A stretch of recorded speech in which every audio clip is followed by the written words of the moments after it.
রমজান মাসে সাহারি এবং ইফতারির সময় এই চারটি খাবার কখনো খাবেন না।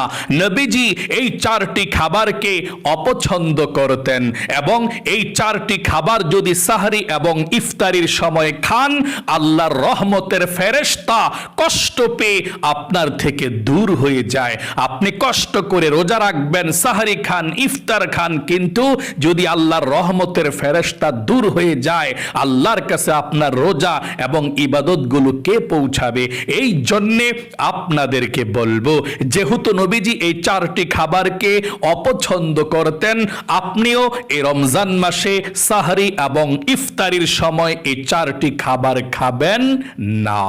প্রিয় দিনী ভাই এবং মহিলা, মা ও বোনেরা, এক নম্বরে নবী করিম সাল্লাল্লাহু আলাইহি ওয়াসাল্লাম পেঁয়াজ খেতেন না, কাঁচা পেঁয়াজ। কাঁচা পেঁয়াজ আপনি যদি ইফতারির সময় খান, সালাদ বানিয়ে কিংবা সাহারির সময় খান, আপনার মুখের মধ্যে প্রচন্ড প্রকারে মারাত্মক দুর্গন্ধ আসে। ওই দুর্গন্ধটা আল্লাহর রহমতের ফেরেশতারা শুনতে পারে না, বড় কষ্ট পায়। আল্লাহর রহমতের ফেরেশতারা কষ্ট পায়। আপনি যদি ইফতারির সময় এবং সাহারির সময় এই কাঁচা পেঁয়াজ খান কিংবা কাঁচা পেঁয়াজ আপনি সালাদ বানিয়ে খান, মুখের মধ্যে দুর্গন্ধ, আল্লাহর রহমতের ফেরেশতারা আপনার থেকে দূর হয়ে যায়।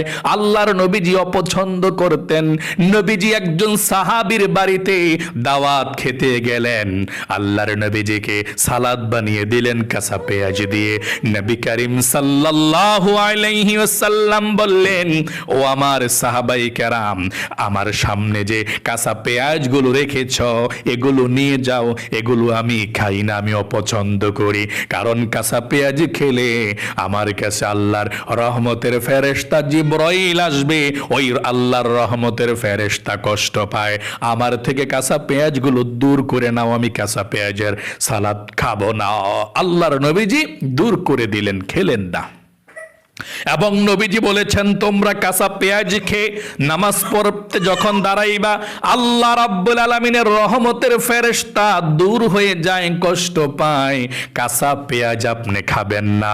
আপনি যখন সাহারি খান, যখন আপনি ইফতার করেন, আল্লাহ রাব্বুল আলামিন তখন রহমতের ফেরেশতাদেরকে জিজ্ঞেস করে, ও আমার রহমতের ফেরেশতা, আমার বান্দা বান্দি ইফতারি সামনে নিয়ে বসে আছে কেন?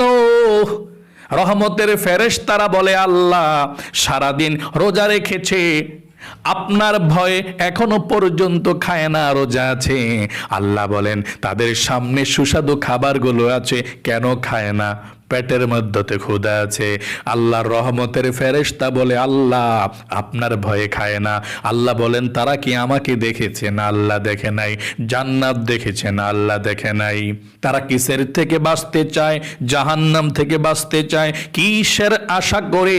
জান্নাতের আশা করে। আল্লাহ রাব্বুল আলামিন তখন বলেন, রে ফেরেশতারা, যেই বান্দা বান্দিরা আমাকে না দেখে আমাকে বিশ্বাস করেছে, আখিরাতকে বিশ্বাস করেছে, জান্নাত জাহান্নামকে বিশ্বাস করেছে, ওই বান্দা বান্দির জীবনের যৌবনের গুনাহগুলো আমি ক্ষমা করে দিলাম, জাহান্নাম থেকেও আমি তাদেরকে মুক্তি দিয়ে দিলাম। এবং আমার বান্দা বান্দি কষ্ট করে রোজা রেখেছে, রোজার সওয়াব তোমরা লিখো না। আমার বান্দা বান্দি আমার জন্য কষ্ট করে রোজা রেখেছে, রোজার সওয়াবটা আমি আল্লাহ আমার বান্দা বান্দিদেরকে দিয়ে দেব। আল্লাহু আকবার। আমার নিজের হাতে রোজার সওয়াব দেব। তাহলে আল্লাহর সঙ্গে, রহমতের ফেরেশতার সঙ্গে যোগাযোগ হইতেই থাকে। আপনার কাছে রহমতের ফেরেশতা থাকে। আপনি যখন ইফতারির সময় কিংবা সাহরির সময় এই খাবারটা খাবেন, রহমতের ফেরেশতা দূর হয়ে যাবে। কারণ ইফতারির পরেই কিন্তু মাগরিবের নামাজ। আপনি মাগরিবের নামাজটা পড়লে আপনার মুখের মধ্যে দুর্গন্ধ চলে আসবে। আবার ভোর রাতে সাহারি খাওয়ার পরেই কিন্তু কতক্ষণ পরে ফজরের নামাজ। আপনি এই চারটি খাবার খেতে পারবেন, কাঁচা পেঁয়াজ খেতে পারবেন, তবে ভালো করে মুখকে ধৌত করতে হবে, মুখ পরিষ্কার করতে হবে। কিন্তু কাঁচা পেঁয়াজ খেলে পরিষ্কার করলেও এত দ্রুত মুখ পরিষ্কার হয় না, দুর্গন্ধ দূর হয় না। এই জন্যে আমি আপনাদেরকে বলবো, 1 নম্বরে কাঁচা পেঁয়াজটা খাবেন না। রান্নার পেঁয়াজ খান, সমস্যা নেই। কাঁচা পেঁয়াজ আপনারা অনেকে এভাবে খালি খান, অনেকে সালাদ বানিয়ে খান, ভাতের সঙ্গে খান। কাঁচা পেঁয়াজটা খাবেন না, এটা দুর্গন্ধময়, নবীজি খেতেন না। 2 নম্বরে কাঁচা রসুন কখনো আপনি সাহারি এবং ইফতারিতে খাবেন না। কাঁচা রসুন খেলেও আল্লাহর রহমতের ফেরেশতারা কষ্ট পায়, দূর হয়ে যায় আপনার থেকে। এই জন্যে কাঁচা রসুনও আপনি এই রমজানে সাহারি এবং ইফতারের সময় খাবেন না। তরকারি দিয়ে রান্না করে খেতে পারবেন, কিন্তু কাঁচাটা খাবেন না। কাঁচা পেঁয়াজ, কাঁচা রসুন। 3 নম্বরে অতিরিক্ত গরম খাবার আপনি সাহারি এবং ইফতারির সময় খাবেন না। নবী করিম সাল্লাল্লাহু আলাইহি ওয়াসাল্লাম অতিরিক্ত গরম খাবার পছন্দ করতেন না। যদি আপনি অতিরিক্ত গরম খাবার খান, আপনি বিপদের মধ্যে পড়ে যেতে পারেন, অসুস্থ হয়ে যেতে পারেন।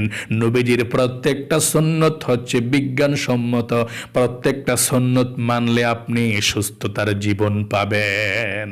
তাহলে 3 নম্বরে নবীজি বলেছেন, অতিরিক্ত গরম খাবার তোমরা খেও না, অসুস্থ হয়ে যাইবা।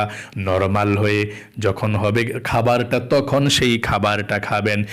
4 নম্বরে নবীজি বাসি খাবার অপছন্দ করতেন, বাসি খাবার খেতেন না। অল্প খাবার নবীজি খেতেন, কিন্তু তরুতাজা সুন্দর খাবারটা খেতেন। আপনিও সাহারি এবং ইফতারের সময় বাসি খাবার খাবেন না। বাসি খাবার খেলে আপনি অসুস্থ হয়ে যেতে পারেন। বিভিন্ন প্রকার রোগ বাসা বাঁধে এই বাসি খাবার থেকে। আপনি অল্প খান, তৌফিকে যা আছে তার মধ্যে চলেন, তার মধ্যেই খান, কিন্তু অল্প খাবেন। আপনি তরুতাজা গরম করে সুন্দর করে খাবারটাকে খেতে চেষ্টা করবেন। না হয় আপনি এই রমজান মাসে যদি বাসি খাবার খেয়ে বা নষ্ট খাবার খেয়ে যদি আপনি অসুস্থ হয়ে যান, তাহলে কিভাবে আপনি ফরজ রোজাগুলো রাখবেন, কিভাবে আপনি তারাবির নামাজগুলো পড়বেন? এই জন্যে আপনাদেরকে আমি বলবো, আপনারা রমজান মাসে সাহরি এবং ইফতারির সময় এই 4টি খাবার কখনো খাবেন না। আমি আবারও বলে দিচ্ছি আপনাদেরকে, আপনারা 1 নম্বরে কাঁচা পেঁয়াজ খাবেন না সাহরি এবং ইফতারির সময়। 2 নম্বরে আপনারা কাঁচা রসুন খাবেন না। 3 নম্বরে অতিরিক্ত গরম খাবার আপনি খাবেন না। 4 নম্বরে বাসি খাবার আপনি এড়িয়ে চলতে চেষ্টা করবেন। যদি বাসার মধ্যে ভালো খাবার থাকে, বাসি খাবারটা খাবেন না, একটু কম খাবেন, তরুতাজা সুন্দর সতেজ খাবারটা আপনি পছন্দ করবেন। আশা করি বুঝতে পেরেছেন।